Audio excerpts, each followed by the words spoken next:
Hello everyone. So today I'm talking about managing conflict in schools.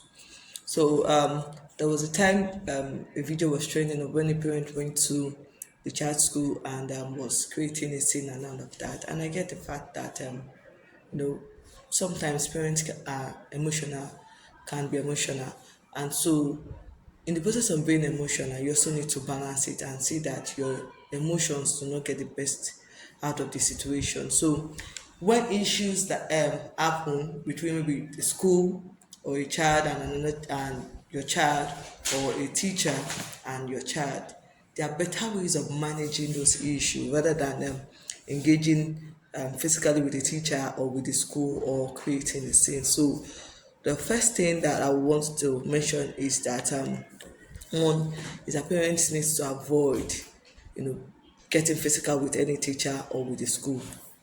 You can go to the school authority, have a conversation with the school authority, get to the root of the matter, and then know what actually transpired. So that will give you an idea of how to go about it, rather than okay, listening to what your child has told you and then reacting on it. I understand that sometimes what your child might have informed you might, be provoking and be quite annoying, so you might really get angry.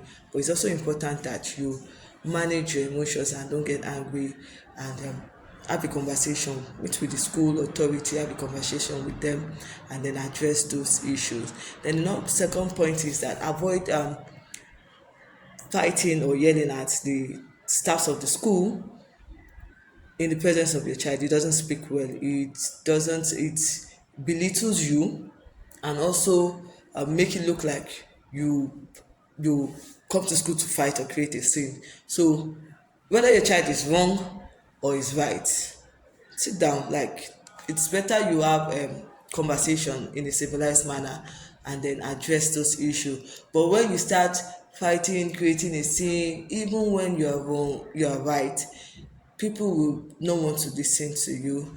Then the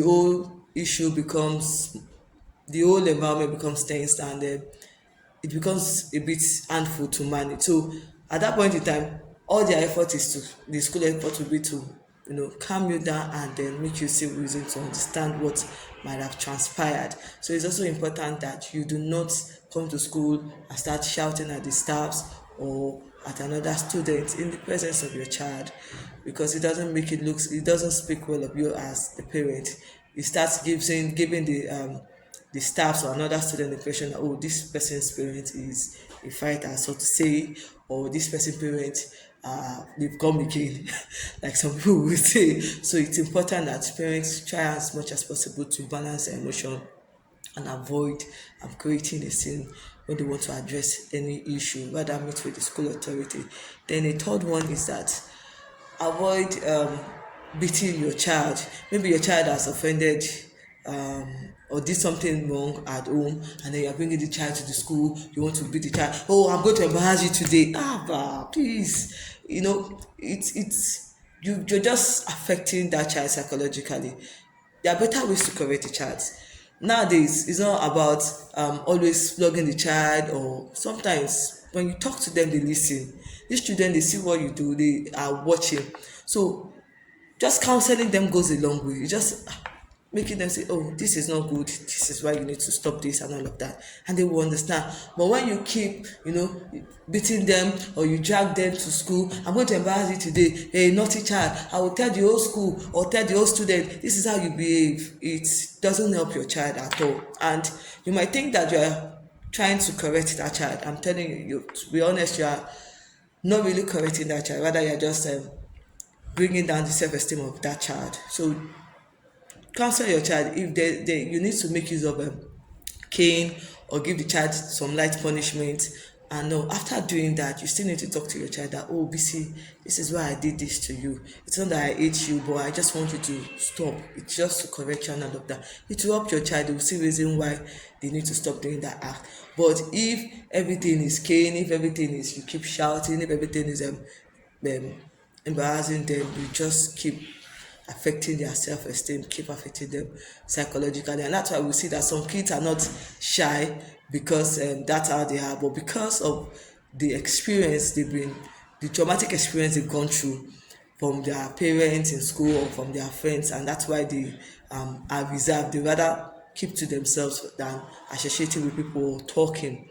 Then also, it is the next one is that it's not everything your child tells you as a parent that you believe 100%. I'm not saying that you should not trust your child or not believe that your child, but it's also important that you, before you jump into conclusion, you listen to both sides of the story, so it helps you not to come back and start doing damage control.